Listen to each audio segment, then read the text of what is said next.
BRS party నుండి ఎవరు ఎప్పుడు కాంగ్రెస్ పార్టీలోకి వెళ్తారో కేసీఆర్కు అర్థం కావటం లేదు. రోజు ఏదో ఒక కారణంతో ఎమ్మెల్యేలు ఎమ్మెల్సీలను పిలిపించుకుని మాట్లాడుతున్నా ఎవరూ ఆయన ముందు బయటపడటం లేదు. రేవంత్ స్కెచ్తో ఎవరిని నమ్మే పరిస్థితి కనబడటం లేదు. ఇప్పుడు సమీక్షా సమావేశాల్లో బుద్ధిమంతుల్లా తలూపిన నాయకులే తెల్లారేసరికి కాంగ్రెస్ పార్టీలో చేరిపోతున్నారు. రేవంత్ సరసన నిలబడి ఫోటోలు దిగుతూ ఫ్రంట్ పేజీల్లో కనిపించేసరికి కేసీఆర్ షాక్ గురవుతున్నారట. తాజాగా బీఆర్ఎస్లో జరుగుతున్న పరిణామాల గురించి స్పెషల్ స్టోరీ ఇప్పుడు చూద్దాం.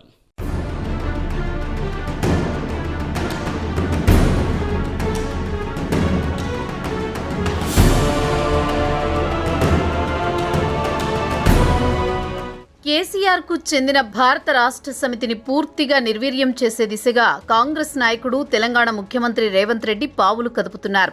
గతంలో కేసీఆర్ నేర్పిన విద్యనే ప్రస్తుతం రేవంత్ అమలు చేస్తున్నారు. ఈ నెల 4న ఢిల్లీలో రేవంత్ రెడ్డి మీడియాతో మాట్లాడిన వ్యాఖ్యలను గుర్తు చేసుకుంటే ఆ రోజు ఆయన మాట్లాడుతూ భవిష్యత్తులో టార్చ్ లైట్ వేసుకుని వెతికినా బీఆర్ఎస్ కనిపించదని వ్యాఖ్యానించారు. ఆయన ఈ వ్యాఖ్యలు చేసిన కొన్ని గంటలకే 6 బీఆర్ఎస్ ఎమ్మెల్సీలు నేరుగా కాంగ్రెస్ పార్టీలో చేరిపోయారు.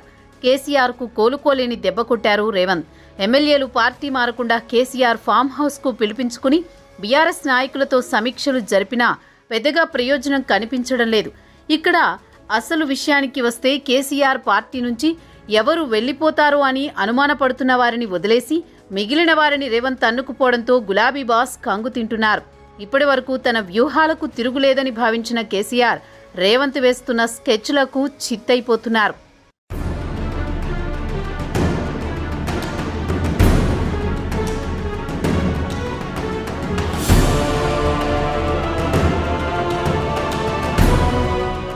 బీఆర్ఎస్ నాయకులు వరుసగా కాంగ్రెస్ కండువాలు కప్పుకోవడం వెనుక ఇంకా పెద్ద వ్యూహమే ఉందన్న టాక్ వినిపిస్తోంది.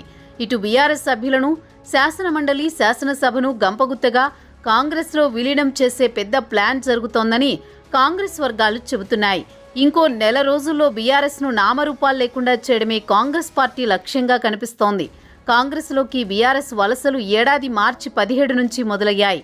హైదరాబాద్లో Revanth Reddy meet the press కార్యక్రమంలో కాంగ్రెస్లో చేరేందుకు సిద్ధంగా ఉన్న వారికి గేట్లు తెరుస్తామని ప్రకటించారు. మీట్ ది ప్రెస్ కార్యక్రమం పూర్తయిన కొద్దిసేపటికే ఖైరతాబాద్ మాజీ ఎమ్మెల్యే దానం నాగేందర్ అదే రోజు బీఆర్ఎస్ను వీడి కాంగ్రెస్లో చేరారు.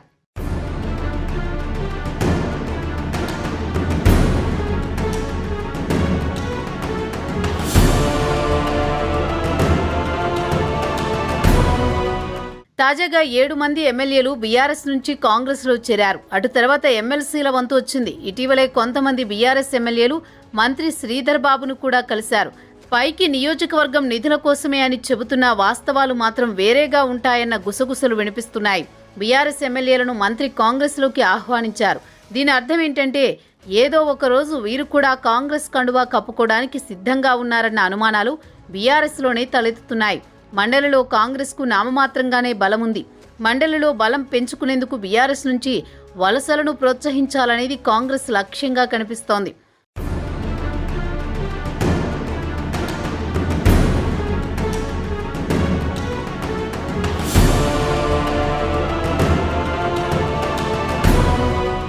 ఈ నెల చివరి వారంలో అసెంబ్లీ సమావేశాలు నిర్వహించే ఆలోచనలో కాంగ్రెస్ పార్టీ ఉంది. ఈలోగానే ఇటు శాసనసభ అటు శాసన మండలిలో వీలైనంత మందిని కాంగ్రెస్ పార్టీలో చేర్చుకోవాలనే వ్యూహం కాంగ్రెస్ పార్టీలో కనిపిస్తోంది. అసెంబ్లీలో బిల్లులు ఆమోదించుకునేందుకు కాంగ్రెస్ బలం ఉంది. మండలిలో బలం లేనందున ఎమ్మెల్సీలకు వల వేస్తోంది. తెలంగాణ శాసన మండలిలో మొత్తం 40 మంది సభ్యులుంటే బీఆర్ఎస్కు 25 మంది ఎమ్మెల్సీలున్నారు. కాంగ్రెస్కు స్వతహాగా మండలిలో 4 సభ్యుల బలముంది.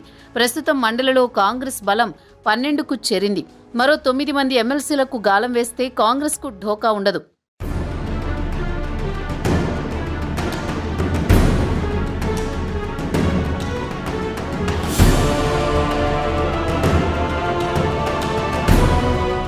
ప్రస్తుతం బీఆర్ఎస్కు చెందిన సీనియర్ నాయకులు ఒక్కొక్కరి కాంగ్రెస్ పార్టీలో చేరుతుంటే మిగిలిన సభ్యుల్లో ఆందోళన మొదలైంది. కేసీఆర్కు అత్యంత సన్నిహితులైన పోచారం శ్రీనివాసరెడ్డి, కడియం శ్రీహరి లాంటి వాళ్లు కాంగ్రెస్ గూటికి చేరడంతో మిగిలిన వారు కూడా ఆలోచనలో పడ్డారు. దీపముండగానే ఇల్లు చక్కబెట్టుకోవాలనే సామెతను దృష్టిలో ఉంచుకుని మిగిలిన వారు కూడా ఏదో ఒక మంచి ముహూర్తం చూసుకుని కాంగ్రెస్ పార్టీలో చేరడం ఖాయం.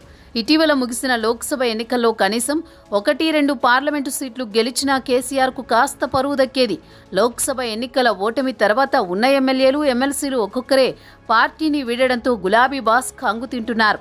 మేకపోతు గాంభీర్యం ప్రదర్శిస్తూ త్వరలో కాంగ్రెస్ ప్రభుత్వం పడిపోతుంది, కాంగ్రెస్ ఎమ్మెల్యేలు తనతో టచ్లో ఉన్నారని అవాస్తవాలు పలుకుతున్నారు. కేసీఆర్ మాటలను ఎవరూ నమ్మడం లేదు. ఆయన ఎమ్మెల్యేలకు నచ్చజెప్పే లోపలే మరికొంతమంది కాంగ్రెస్ పార్టీలో చేరుతున్నారు. మొత్తానికి కారు ఖాళీ అవుతోంది. మళ్లీ పార్టీని పట్టాలపైకి తేవాలంటే ఆయన ఏదో ఒక బస్సు యాత్ర లాంటివి చేపట్టి కాంగ్రెస్ను ఎండగడితే తప్ప పూర్వ వైభవం రావడం కష్టమనేది రాజకీయ విశ్లేషకుల అంచనా.